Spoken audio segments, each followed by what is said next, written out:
Hello my dear students, I hope you are doing well and keeping safe at home. Today we are going to continue this chapter, Control and Coordination, and we are going to look into detail about the structure of the brain. I hope you have completed this assignment that I gave you. I asked you to draw the structure of the brain in your notebook. So together let us look at this diagram and let's try to understand. Okay, so in the last class we have seen the different parts of the forebrain.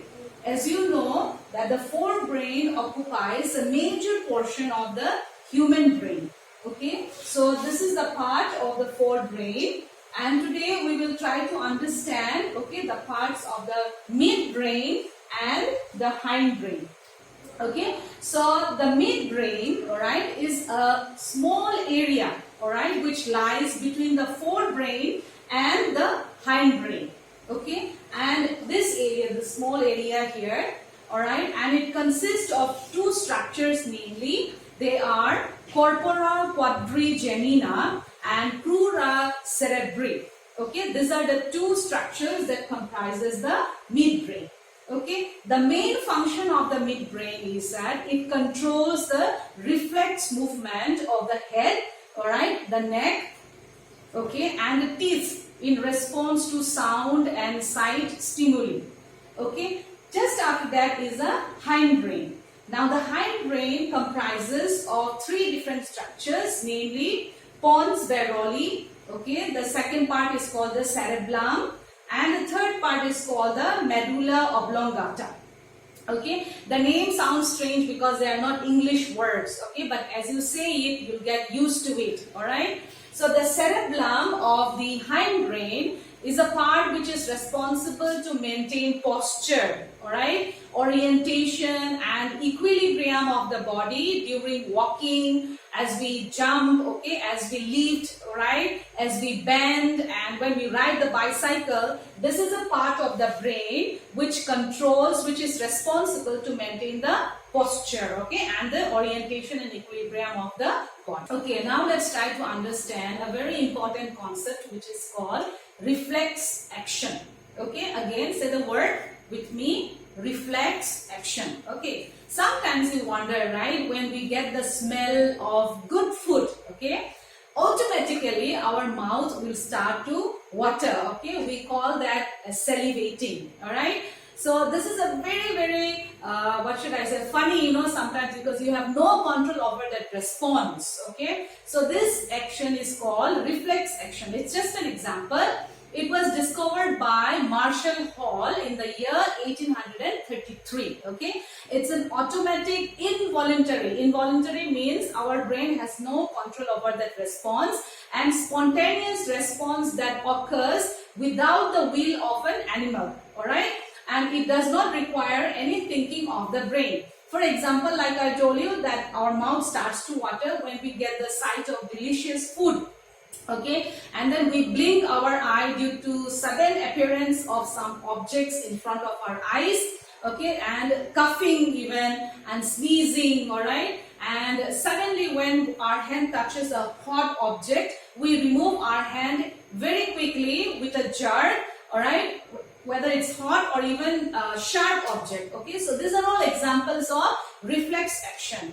Now let's try to understand what is the significance of reflex action. Okay, what happens is, because of reflex action, it reduces the work of the brain. Imagine if our brain had to get involved with each and every thinking process, each and everything that happens, and every response to every stimuli. Okay, our brain would get totally tired out, all right, worn out. So what happens is, during reflex action, our brain gets to rest. Okay, it reduces the work of the brain. Okay, secondly, this reflex action, it shows the survival value. Okay, that means we have an inbuilt system which tries to protect the body from any harm. Okay, and thirdly, it's an immediate response to any harmful stimuli, like I told you. Okay, and there are many other significance, okay, of reflex action that we need to understand, that it's something that happens outside the control of the brain, or in other words, it does not require any thinking of the brain. Okay, now let's try to understand how does this coordination occurs in animals. Alright, as you know, this chapter is about control and coordination. And at the beginning of the chapter, I told it about two systems. Okay, the first system is the nervous system, and the second system is called the endocrine system, okay, which is responsible for controlling and coordinating all the activities that occurs in the body, okay, whether it's a plant or an animal, any living body, okay. So what happens is in the animals, okay, the chemical coordination is brought about by chemicals which are known as hormones, okay. I have mentioned this to you in the class also. These hormones are secreted by endocrine glands, okay, and these endocrine glands, they make their secretion directly into the blood, alright. And this study of the endocrine system alone, okay, it's a branch of science which is known as endocrinology, okay. And Thomas Edison, he is known as the father of endocrinology, okay. Now, this branch of science is better known as neuroendocrinology.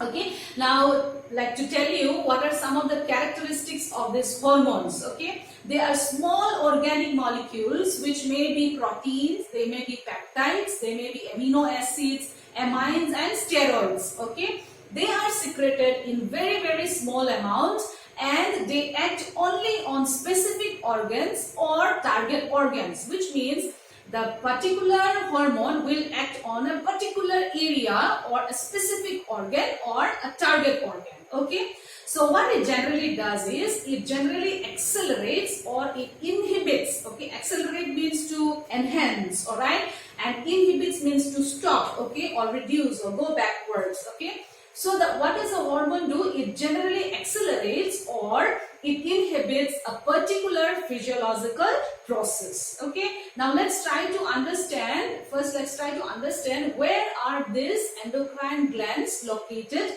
in the body. Okay, so let's try to understand the different locations of the endocrine glands. Okay, there are a large number of endocrine glands in the human body, and these endocrine glands, they secrete chemical messengers, like I told you, which are called hormones. Okay, so what happens is these endocrine glands are located in different places. Now let's begin from the top. Here we see the hypothalamus. Okay, this is the hypothalamus, and just below that is a pituitary gland. Okay, this is a pituitary gland, and on the left side to that, okay, here is a pineal gland. Okay, then as we come down, we find here the thyroid gland. Okay, my dear children, understand that the thyroid gland is the largest gland of the human body. Okay, and over here is the parathyroid gland. Okay, and as we come down here, we see the thymus gland. Okay, and then we come down over here, we see the adrenal gland. Where is the adrenal gland located? It is located just above the kidney. So as we have a pair of kidneys, so we have a pair of adrenal gland, one over here and one over here.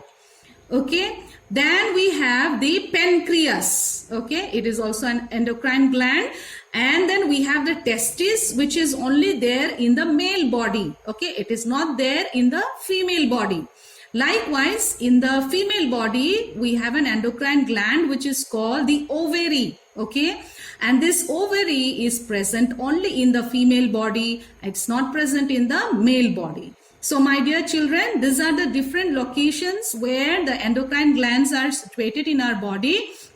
And what I would like you to do is you make a list of the endocrine glands of the human body, and then what we will do is we will make a list of the different hormones which are secreted by the endocrine glands. So my dear children, as I have told you, again I repeat, your assignment is you will make a list, okay, of the different endocrine glands, okay, and on the right you put a table of the hormones which are secreted by each gland.